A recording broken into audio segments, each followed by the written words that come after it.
Hello and croeso. Welcome to the final session in Show Racism the Red Card's three-part DARPL series for teachers and educators. But first, a little bit about Show Racism the Red Card. Show Racism the Red Card is the UK's biggest anti-racism education charity. We use sports stars and other role models as a tool of engagement to bring children, young people and adults alike into conversations about race and racism with the aim of empowering people to be anti-racist in their own spaces. Our work includes direct anti-racism sessions with children and young people. These range from short-term one-off education sessions to years-long people ambassador work, such as through our Leaders of Now programme. Our adult work is similarly diverse and takes place both in person and online, covering a range of topics from definitions of racism and anti-racism, self-reflection, terminology, resources, recognising and responding to racism, and action planning. We also offer an auditing service. Show Racism the Red Card runs a host of awareness-raising initiatives, including our schools competition, Wear Red Day in October, Month of Action, and community iftars. Alongside this, we produce educational resources such as teachers' packs, linked to big events like the World Cup, Euros, Six Nations, and Olympics and Paralympics. Finally, we produce research, including our most recent A Work in Progress report, which we use to lobby for change in Wales. For more information on any of these things, please visit Show Racism the Red Card's website, theredcard.org. Today's session will be focusing on recognising, responding to and reporting racism, including racist incidents or patterns of behaviour. Whilst many of you may be working through the content alone, we are aware that some settings may choose to do this as a larger group. If this is the case, please take into account these three ground rules. Firstly, responsible communication. Consider what you are saying before you speak. Remember, words have power, and so consider the impact these may have on your fellow participants before you speak.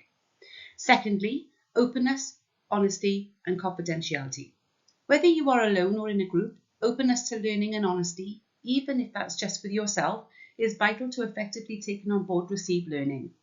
If you are in a group setting, please respect confidentiality and please do not share anything anyone else has said unless they give you permission or unless it is a safeguarding issue. Finally, bravery. Being brave can take many forms. If you have lived experience of racism, some of the topics covered may be triggering or bring up unexpected memories or thoughts. Bravery here may take the form of being kind to yourself, taking breaks and breathers as appropriate, and undertaking activities that make you feel safe. Example, talking to people you trust. For everyone, bravery must also take the form of following up the session with questions for Show Racism the Red Card, or recognising that you may not have got it right in the past, and accepting and changing that. Pause here to reflect on anything that has come up for you since the last session. This might relate to something we discussed, something you've read to support your anti-racism journey, or perhaps something you've seen or heard in the news. If you're working in a group, take a few minutes to share any reflections you're happy to discuss. Before we begin looking at how to respond to racist incidents, it's important to first understand how we define one. The definition of a racist incident is taken directly from the McPherson report, which was undertaken in 1998 after the murder of Stephen Lawrence. Stephen was murdered in a racially motivated attack in 1993 in which his friend Dwayne Brooks was present. Dwayne reported to the Met Police that the attack had been racially motivated. However, he was dismissed as he was not the target of the attack and the racism was brushed off. From the McPherson report, the working definition of a racist incident is any incident which is perceived to be racist by the victim or target or any other person. This means that anyone, not just the person directly affected, can report an incident. If it sounds like racism, feels like racism, it can and should be reported as such. It is not the sole responsibility of the target to report racism. Being anti-racist and an ally means that we all have a duty to report and challenge racism when we see it. Now we will be looking at a scenario. If you're working in a group, please discuss the questions together or in pairs. If you are completing this session alone, pause to consider the questions asked. A Year 4 child with black skin approaches their teacher and is visibly upset. They report their classmate with white skin pointed to a picture of a monkey in a book and said, "Look, it's you." The teacher tells them that the other child is being silly and to ignore them. The child goes home and tells their parents what's happened. The parents complain to the school that the racist incident has not been dealt with effectively. Question 1. Why was the teacher reluctant to class this as a racist incident? Question 2. How could you respond effectively? Please take a few minutes to discuss and answer these questions. Let's look at the scenario in closer detail and answer the questions. A Year 4 child is visibly upset. This is the first indicator that this is a serious incident for the child and that they felt safe to report this to their teacher. A classmate with white skin has pointed at a picture of a monkey in a book and said, "Look, it's you." The teacher dismisses the target by saying the other child is being silly and to ignore them. This then means the child goes home without the incident being dealt with effectively and tells their parents what's happened. The parents then make a complaint to the school that the incident has not been dealt with effectively. So why was the teacher reluctant to class this as a racist incident? This could be for many reasons. This might have happened at the end of a busy day, lunchtime, or school day, with time restrictions and therefore dismissed. It could be that the child with the book was referring to a picture where the monkey was wearing the same colour jumper or coat as the target. Or they could have been referencing an emoji monkey and the teacher didn't think it was a racist incident. Perhaps there's an element of fear. The teacher lacks confidence with conversations around racism and didn't know what to say. Or perhaps they even uphold racial biases themselves. As educators, we're keen not to label children either, so this could be another reason. Question 2. How could you respond effectively? Consider the definition of a racist incident. Any incident that is perceived to be racist by the victim or target. That is the starting point. The target in the scenario is indicating this is a racist incident and therefore requires reporting. At Show Racism the Red Card, we perceive a racist incident to be a safeguarding incident and it should be dealt with accordingly. The teacher should have sat with the child and allowed them to talk to them and explain what happened. The teacher should make notes, if appropriate at the time, in order to report the incident in line with school procedures and policies. The other child's account will also need to be listened to. However, this should never be with the target present. The teacher should explain individually to both that an investigation will take place, provide reassurance to the target that their feelings are valid and comfort appropriately. The information should then be recorded. This might be via Sims or My Concern or your school's own racist incident log. Parents of both children should be informed of the incident that has taken place and further updates will be provided. When responding to a racist incident, there are clear guidelines to adhere to. This brief explanation explains the steps for people involved in an incident. The perpetrator is the person responsible for the racist language or behaviours against another person. Firstly, an interview to assess their version of the incident and their feelings. An explanation about why their behaviour was wrong. However, avoid shaming behaviour such as, "The language used was disgusting and you should be ashamed of yourself," as an example. As the investigation is taking place, it is unclear whether the perpetrator was aware of why they shouldn't be saying or acting in this way. Seek assurance that the young person involved understands their actions were wrong and finally obtain an apology. If this apology is to be offered directly to the person targeted, this must only be with their permission, if and when they are comfortable to receive this. The target is a person who the incident was against or about. Firstly, validate them. Confirm that the perpetrator's behaviour was wrong. Reassure that they've done the correct thing by reporting it and offer the opportunity to talk about it. Next, encourage the target to report any future incidents. Make it explicit that any reports of racism will be taken seriously. And finally, explain how the incident has been dealt with. This step is often missed, but it's key. If we don't communicate back to the victim or target of racism, as well as any witnesses about the actions being taken, young people may believe that nothing is being done. Over time, this can lead to a loss of trust and confidence in the reporting process and may discourage them from speaking up in the future. The bystander is the person or people who witnessed the incident. First, make sure anyone listening or overhearing the incident knows that the words and actions were wrong and unacceptable. Then ask witnesses their version of what happened and how they felt about the incident. DARPL's Eradicate Racism in Learning Organisations Guidance is a practical guide to effectively challenging racism in education and learning settings. This document has clear guidance for supporting incidents that occur: learner to learner, learner to staff member, and staff member to staff member, parent to staff member, and staff member to learner. This guide can be found at www.darpl.org. Now, let's discuss how to effectively deal with a racist incident that is learner to learner. First, aware. When the school is notified of a racist incident, a senior member of staff should be involved as they have decision-making powers and they will begin the investigation. It's important to understand that, following an incident, the target or targets should not have to be around the perpetrator or perpetrators, and if necessary, arrangements should be made to ensure the targets can return home safely. Procedure. Statements are taken from the target, witness, and perpetrator. Effort should also be made to ensure that the target does not have to repeat what happens during the incident to multiple staff, as this can add to the trauma suffered. Therefore, it's imperative that staff who record the incident in the first instance are capable and do it in the necessary detail. The head teacher needs to be informed, as it is likely that the families of those involved will want to speak to them. The families are informed of the investigation. Make sure that you phone home. Don't catch parents or guardians off guard at the school gate when they may be in a hurry to rush to an after-school club, for instance.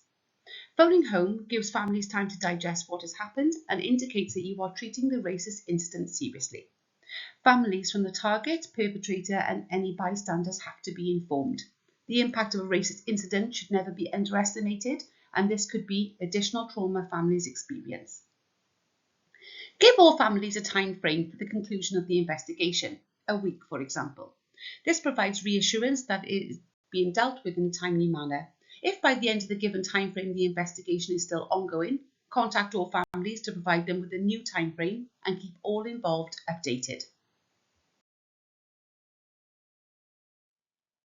Then, decision making. A decision is made once the investigation has been carried out fully. The racist incident log has been referred to and updated, and the target is provided with ongoing support within the setting. Consequence. Now that a decision has been made, appropriate sanction or support is put into place. There are considerations needed. Was the behaviour repeated? If this is a first incident of racist behaviour, then anti-racism education should be the priority for the perpetrator. Was there a lack of understanding? Did the perpetrator understand why the behaviour or language was racist? Again, if not, anti-racism education is a priority. What age is the pupil, and is there an additional learning need? If the pupil is young or there is an additional learning need, more of a focus on an empathy task might be put into place. However, the behaviour should still be recorded as racist. Continuing consequence. Was the behaviour intentional to cause harm? Did the pupil deliberately use racist language or behaviours to cause another child harm? Was the behaviour a repeat occurrence? If so, an inclusion, in line with your behaviour policy, is needed, along with the recording of the behaviour as racist and anti-racist learning put into place. Here, we can clearly understand the need for recording all racist incidents. If a pupil has targeted someone with racism and it isn't recorded, the behaviour may go unchallenged and opportunities for accountability are missed. Without a record, patterns of repeated behaviour can be easily overlooked. By ensuring all racist incidents are recorded, schools are better equipped to identify and respond to repeat behaviours and prevent ongoing issues effectively. Inform. All families are notified of the outcome of the investigation, and the target is provided with ongoing support. Again, the target's well-being should be at the centre of everything you do. Repair. A restorative justice approach is taken to ensure relationships are built upon. This only occurs if and when the target feels it's the right time. This may take place following the anti-racist learning that the perpetrator undertakes. Record and report. The racist incident log is updated and governors are informed of the incident and investigation. We recommend having a designated equity and diversity champion on your board of governors. You will find some more guidance on this in the Eradicating Racism Guide. Learning opportunities. Anti-racist learning following the incident is crucial. This should directly address the trauma caused by the incident as well as exploring the root cause of the issue, and it needs to be age appropriate for the perpetrator or perpetrators. A timeline of interventions will also need to be agreed at this stage. The timeline will depend on the severity of the incident, any patterns of behaviour, and the understanding of the perpetrator. Further learning opportunities should also be considered. These should be sensitively planned and may involve the whole class, year group, or the whole learning organisation, not only as a response to racist incidents, but also as part of a proactive approach to preventing racism across your whole school curriculum. And finally, professional learning. As with all aspects of safeguarding, continuous whole organisation professional learning is required. There are lots of learning opportunities with DARPL, such as the Enhanced Leadership Series and DARPL Advocacy Network. If either DARPL or Show Racism the Red Card can support you in any way, please do reach out. Now we will look at this scenario. If you are working in a group, please discuss the questions together or in pairs. If you are completing a session alone, pause to consider the questions asked. A teaching assistant is preparing resources in the staff room. Two teachers come in discussing a child who is underachieving.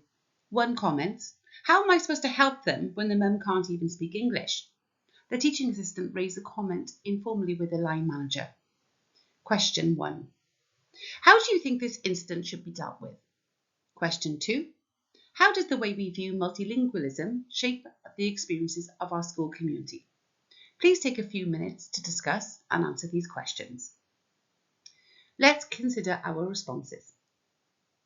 Question 1. How do you think this incident should be dealt with? Firstly, if you are the line manager, take the concern seriously and address it appropriately. Speak with the teacher directly. It's important to explore the intent behind the comment while making clear that such assumptions are unhelpful and can contribute to a culture of exclusion. The teacher who made the comments might require support in order to help the child, and they might be lacking in confidence about supporting a parent and child who have English as an additional language. There might be other members of staff who can help or external agencies that have multilingual support available. The comment made by the teacher was inappropriate and should be logged as a racist incident. Please remember in the previous session that treating someone as inferior due to their nationality is racism. It should be addressed sensitively but firmly, and anti-racism professional learning should be put into place for the teacher. Remember also to support the teaching assistant for speaking up. They've done the right thing by raising the concern. They should be reassured that it's being taken seriously. Question 2. How does the way we view multilingualism shape the experiences of our school community? If multilingualism is seen as a problem or a barrier, children and families may feel judged, excluded or undervalued. But when we recognise it as an asset, we help build a more inclusive school culture. Children who speak multiple languages are more likely to feel proud of their identity, and families who are likely to engage meaningfully with school life. So how does your school celebrate pupils' identities, their languages, nationalities and cultures? When we think about whole school culture, a school's attitude towards multilingualism has far-reaching effects. It shapes curriculum planning, parental engagement, display materials, classroom interactions, and even policy. Taking a positive stance supports a sense of belonging and reflects a genuinely inclusive, anti-racist ethos. DARPL's Eradicate Racism in Learning Organisations guidance has some step-by-step guidance on this. It closely follows the guidance for a learner-to-learner incident with a few differences. We'll run through this briefly now. As before, when the school is notified of a racist incident, a senior member of staff begins the investigation. Procedure. Statements are taken from the target, witnesses and perpetrator. The head teacher and families are informed of the investigation. Remember that efforts should be made to ensure the target does not have to repeat what's happened during the incident to multiple staff, as this can add to the trauma. A referral should be made to the local authority designated officer. A decision is made once the investigation has been carried out and once the racist incident log has been referred to. The target is provided with ongoing support. Then we move on to consequence, where appropriate sanctions and support are put into place, taking into account whether the behaviour was repeated and whether there was a lack of understanding. If so, there should be more of a focus on a restorative conversation. The incident should still be recorded as racist and a formal meeting and management letter written to record the incident. Other considerations include, was the behaviour intentional to cause harm? Was the behaviour a repeat occurrence? If so, the school's disciplinary procedures or staff conduct procedures are followed, along with the recording of the interaction or behaviour as racist and anti-racist learning put into place. Next, inform.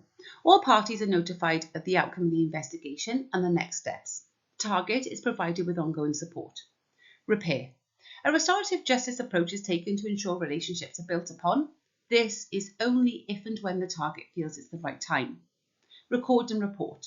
The racist incident log is updated and governors are informed. Learning opportunities. This needs to be sensitively covered in context for individuals, whole class and whole year groups in response to racist incidents, and also in prevention against your holistic curriculum. Finally, professional learning. As with all aspects of safeguarding, continuous whole organisation professional learning is required. If either DARPL or Show Racism Red Card can support you in any way, please do reach out. When considering a racist incident, it's important to consider the ripple effect. This works both ways. Imagine the individual at the centre as the target of the incident. If it's not dealt with effectively, that experience can be shared with family and friends, who may in turn pass that on until the wider community believes the provision is ineffective against racism. This can influence decision. It is not unheard of for members of the global majority to choose schools based upon stories from others. For example, not sending their children to a certain school because there were racist incidents that were not dealt with. Now consider this in reverse. If the whole community believes the provision doesn't stand up to racism, individuals may pick up this attitude from home, making them less likely to report and reinforcing that idea. The pyramid of hate demonstrates how ignoring racism can quickly escalate into more violent behaviours. At the bottom of the pyramid, there's prejudice. Negative thoughts about a group based on what we see and hear around us. Stereotyping or bias, microaggressions, and seeking out like-minded people to confirm your thoughts. Next are acts of prejudice. These can include biased jokes, slurs, bullying, ridiculing, and social avoidance. If this is allowed, then an environment is created where discrimination may occur. This is treating someone differently or unfairly because of a characteristic they may hold. This could be direct or indirect. It could be economical discrimination, not giving someone a job, employment discrimination, or criminal justice disparities. In the case of Nazi Germany, this involved Jewish people being required to wear the Star of David to have their properties and businesses forcibly taken and treated as lesser. If discrimination goes unchallenged, it can escalate into harmful attitudes and beliefs that manifest as physical acts of violence, including threats, assaults, and even murder. We only have to look at the racist riots of summer 2024 to see this in action. Misinformation and prejudice targeted at religion sparked violent unrest.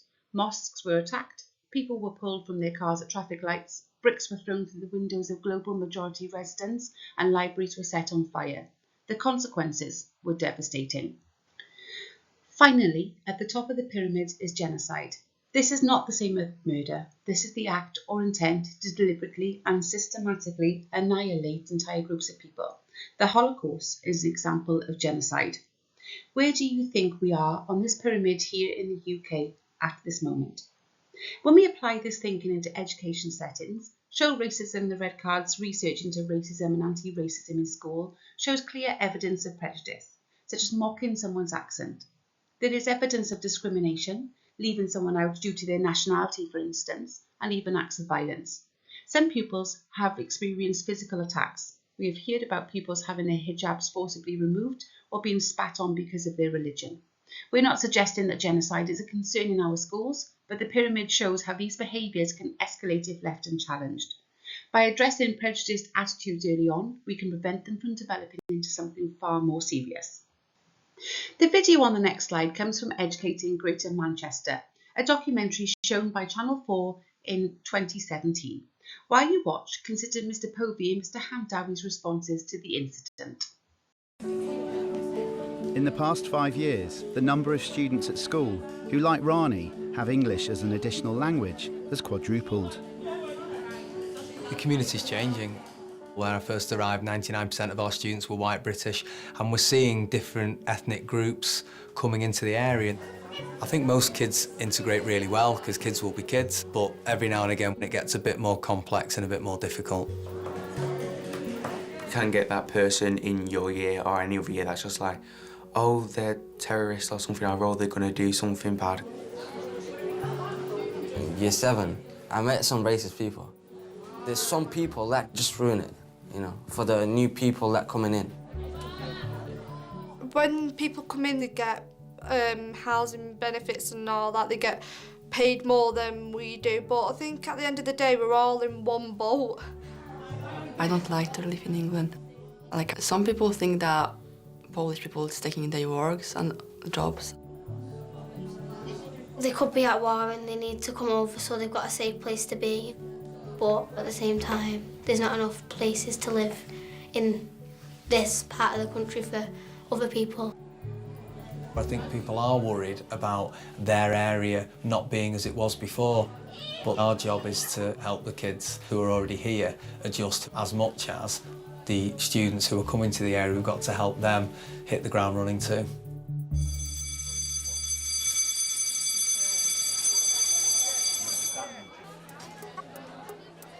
Murad is in the dining hall with his friend Giran. Giran is from Afghanistan. We've been like kind of similar situations, and then the way we came to the UK and everything. We look out for each other and we take care of each other, you know. You're gonna look which side is right or which side is wrong. Murad is just a good friend. My friends are always good. It's like my friends are like we are like a brothers or something like this. We really close to each other. The boys have just heard that another Year 10 has made a joke about Giran. They call you something like, oh, Sam bin Laden. What you gonna do about it? You call me Osama? Seriously? Yeah. You come here. Who did you call? What? Who did you call? What you? Huh? Who did you call? Who did you call? Who did you call? Who did you call? That's like crossing the line. That actually played with my mind, so I just react against it. As a friend, we joke about, oh, you're almost like you get out of my country. We're joking, you know. But if some other guy just says the jokes, we'll have a problem with it. I only said just for a joke. Why? Just for a joke. Well, why? It was a joke, but he thought it was like, he thought it was actually telling the truth, but it wasn't. If someone like disrespect you out of a level, like you have to take action against them. Otherwise, it will be carry on and on and on. Don't ever call me. It's racist, yeah.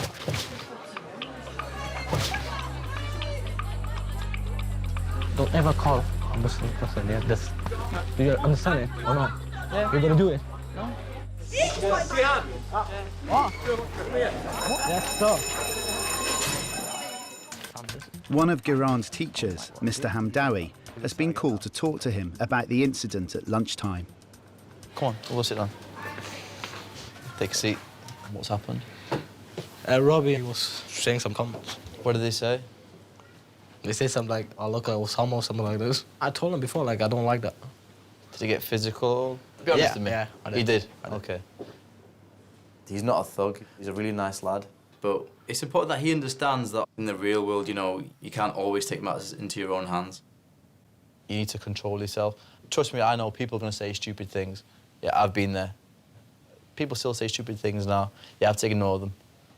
And I know that you might be looking at other people and they think, oh, they're going to think I'm a wimp if I don't do anything. Oh, they're going to think I'm weak if I don't do something about it. It doesn't matter what the people think. Yeah? Behave yourself. Go up to my office, please.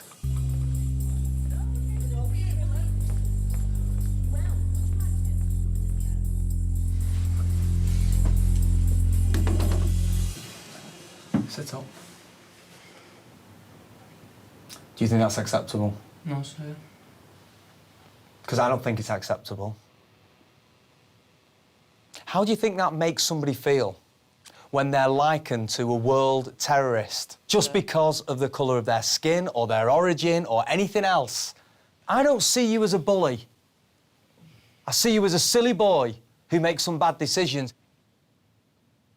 Just felt proper sad and annoyed. What have you learned? Just don't say it again.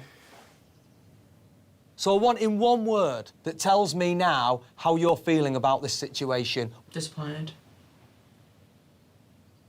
I think Robbie's trying to have a laugh and a joke. Grihan has reacted in an aggressive manner. because he was annoyed by it, he found it offensive, and rightly so too. Our job is to bring them together to say, actually, all those actions are unacceptable, and we need to be able to handle it better in the future. So what needs to happen here, boys? Sorry. I want to be clear, it's not OK, and I want you at my office first thing tomorrow morning. Thank you. See you tomorrow. See you tomorrow.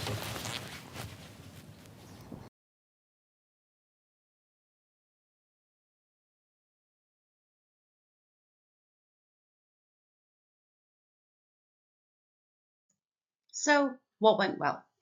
The incident was taken seriously and dealt with immediately. Garan was removed from the situation, and Mr. Hamdawi reassures him that what was said was not acceptable. It was made clear that neither Robbie's comment nor Garan's physical response was acceptable, and both were spoken to about their actions. What could be improved? There is a lot that could be improved in this scenario when considered against the guidance for handling racist incidents. What is not clear in this video is why Mr. Hamdawi was the teacher who was called to deal with the situation. Is he head of year, well-being coordinator, or called because he is a global majority citizen? Mr. Hamdawi tells Garan to ignore them and behave yourself, which are not appropriate responses. Racist incidents and comments need to be reported every time. Garan's physical response towards Robbie could indicate racial trauma, reaching the end of his patience with repeated racism and all microaggressions directed at him. Mr. Povey tells Robbie he sees him as a silly boy and doesn't give any context or explanation as to why his words were harmful. As a result, Robbie learns only not to repeat the words. There has been no education as to why the language was inappropriate. Both Robbie and Garan are present while the incident is being discussed, which is inappropriate. The restorative justice process is rushed with no time for reflection or anti-racism education, and Garan is expected to shake hands with Robbie immediately. Both boys are told to return the following morning, implying they will receive the same sanction, a blanket response despite their different roles in the incidents. This shows how easily incidents can be minimised or mishandled when not given the time or seriousness they deserve. By reporting and recording racist incidents, we create space for reflection, identify patterns of behaviour, and ensure that our responses are proportionate, informed, and consistent over time. Recording racist incidents is vital. Firstly, it demonstrates that racism is not acceptable, which, in turn, gains the trust and confidence of young people and parents. Without reporting incidents, racist bullying will continue to be unchallenged. For example, we've been made aware of an incident previously where a pupil was using the N-word. The teacher thought it was out of character, and as such, they could have assumed the pupil had just heard the word somewhere, corrected them, but chosen not to log the incident. Had they done so, they would not have seen on the racist incident log that this was in fact the third incident of this in the past 2 years, despite education being put in place. This indicated a more serious issue at play, and upon further investigation, it became apparent this young person had been using the word to target a child lower down the school. If the protocol had not been followed, this behaviour could have gone unnoticed and unchallenged. As this demonstrates, recording recognises patterns and training needs for young people and staff. And finally, recording racist incidents does not single schools out for having racist problems. Children don't live in a bubble, and unfortunately they will be affected by the wider world around them. Recognising an issue and being proactive on how to challenge it is a good thing for the target of the racism and your community as a whole. It is far more concerning to see education settings providing no information on racist incidents at all. This suggests there might be a deeper issue around confidence in or barriers to reporting.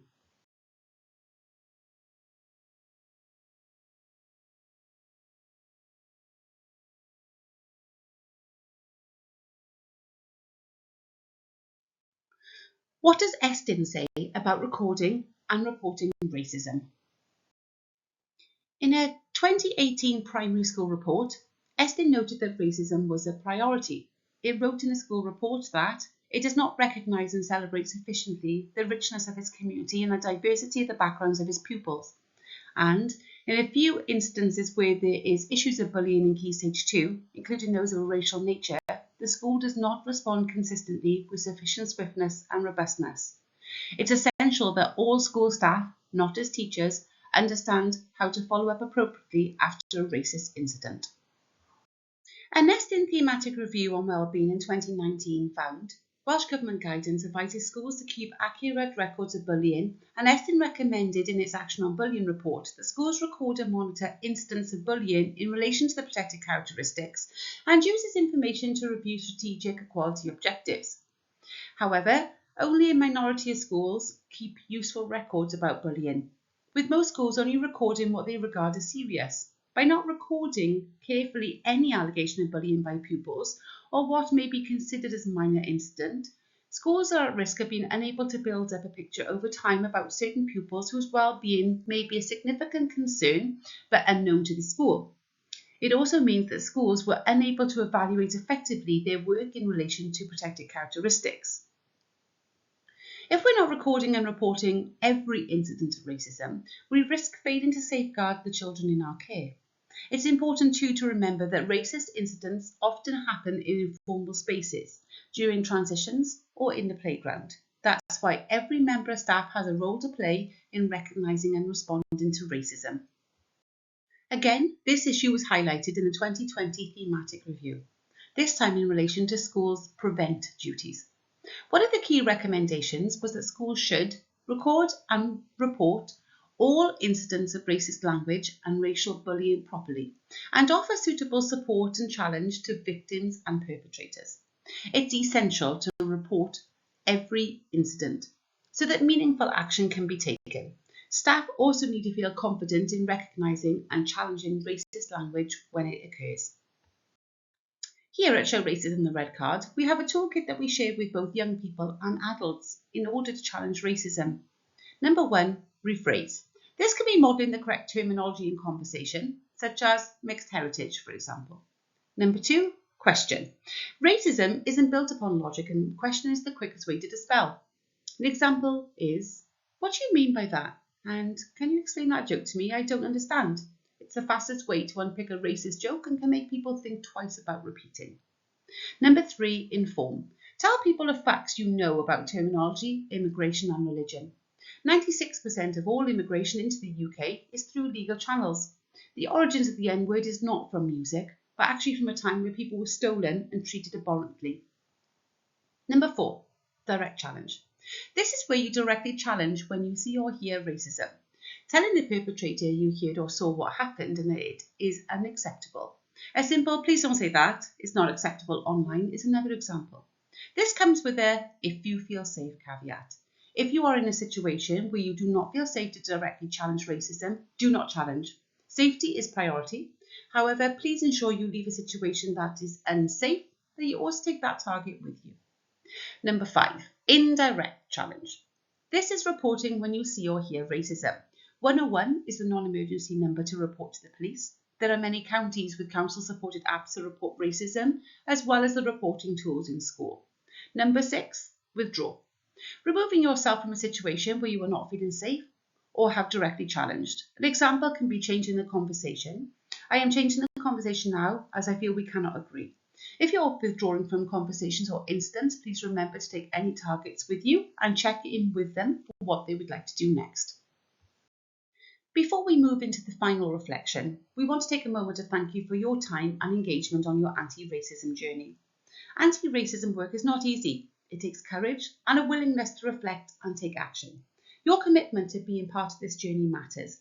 Every step you take in recognising and challenging racism helps create a safer, more inclusive environment for the young people in your care.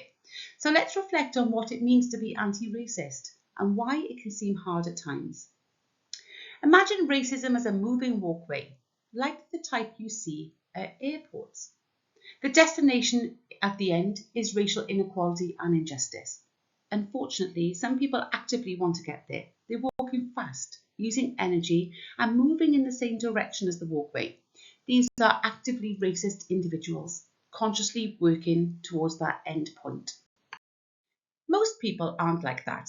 They don't want injustice and they don't consciously support racism. But if we're standing still on that same moving walkway, we're still being carried along. Our systems are built in ways that keep racial inequality in place. So even without meaning to, non-racist people are still moving towards that same destination. Being anti-racist, on the other hand, recognises where that walkway has taken us, and we walk against the direction of travel. And that's not easy. It's not passive. It takes constant effort and energy, and at times it can feel like you are not making any progress at all. But being anti-racist means pushing against that current, challenging the systems, and doing the work, even when it is difficult. If you could please complete the online feedback form, we would be most grateful. Thank you for listening. If you have any questions or comments about this session, or if Show Racism the Red Card can support you in any other way, please get in touch. Our contact information is on the screen. Diolch pawb. If you would like to continue your anti-racist professional learning journey with DARPL, please consider joining our Enhanced Leadership series. This is a series of 6 professional learning days with a combination of in-person and virtual learning. We run 2 cohorts each academic year, with cohorts in North and South Wales each time. To register, please click the link on the slide or visit the DARPL website for more information. If you would like continued support and guidance for your learning organisation, please consider joining the DARPL Advocacy Network. Each associated learning organisation is able to request bespoke professional learning which can be linked to their school improvement or development plans to support them to become anti-racist learning organisations. For more information on becoming a DAN school, please click the link and complete the inquiry form.